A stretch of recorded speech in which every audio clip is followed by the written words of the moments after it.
আসসালামু আলাইকুম, welcome to my new blogs. ওদিন হঠাৎ করে আমার ছোটো বোনকে নিয়ে হসপিটালে যেতে হয়েছিল।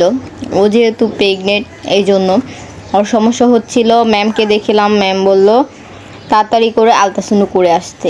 এই জন্য আমরা পপুলারে চলে আসলাম। এখানে আলট্রাসাউন্ডের জন্য সিরিয়ালে বসে আসছিলাম আমি। এখানে দেখেন নানা নাতিনে তারা বাতাস খাচ্ছিল। আর এখানে আমার বড় বোনের ছেলে বলতেছে, খালামুনি আমাকে একটু নাও তোমার ব্লকে। এই জন্য ওরা কি একটু নিয়ে নিলাম। এখানে রিহান আজকে লাল জুতো পরেছে, দেখতেই তো পারছেন। এখানে আমরা সবাই বসে বসে গল্প করছিলাম। রিপোর্ট আসেনি, রিপোর্টের জন্য ওয়েট করতেছিলাম। রিপোর্ট আসতে আরও আধা ঘন্টার মতন লাগবে। আর এখানে দেখেন ঈশান এর হাতে কার ঘড়ি বলেন তো? ঈশানের বড় ভাইয়ের ঘড়ি পরে ঈশান বসে আছে।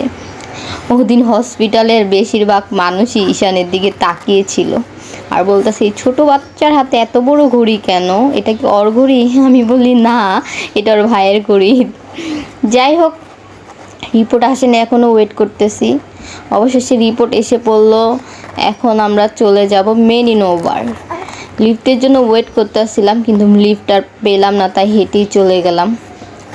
এই যে মেরিন ওভার চলে আসছি। এসেই দেখি এসি নষ্ট ওনাদের, তাই তার খালামণি এখানে দাঁড়িয়ে তাকে বাতাস খাওয়াচ্ছিল ঈশানকে। তার খালামণি ওদিন অনেক গরম পড়েছিল, তাদের এসি তো নষ্ট, কী আর করার। এই জন্য এখানে ঈশান যখন কান্নাকাটি করছে, আমার বোন বললো আমার কাছে দিয়ে, আমি এখানে দাঁড়িয়ে বাতাস খাওয়াচ্ছি। কী আর করার, ওদিন ম্যাডামও অনেক দেরি করে আসতেছিল, তার ওটি ছিল বলে। ওটি করে দেন আস্তে আস্তে তার প্রায় 8টা বেজে গেছিলো।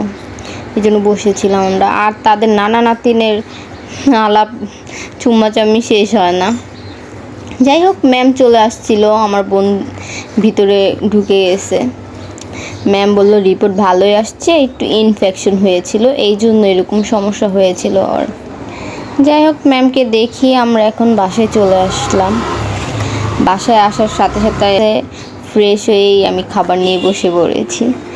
সবাই ভালো থাকবেন, সুস্থ থাকবেন, আল্লাহ হাফেজ। যারা যারা আমার পেজটাকে ফলো লাইক করেনি, তাড়াতাড়ি গিয়ে ফলো লাইক করে দিয়ে আসো। আর আমি ইউটিউব চ্যানেল খুলেছি, সবাই গিয়ে সাবস্ক্রাইবার করে দিয়ে আসো। ইউটিউব চ্যানেলের নাম হলো HR ফারজুদ ডেইলি ব্লগস। সবাই যাই সাবস্ক্রাইবার করে দিয়ে এসো।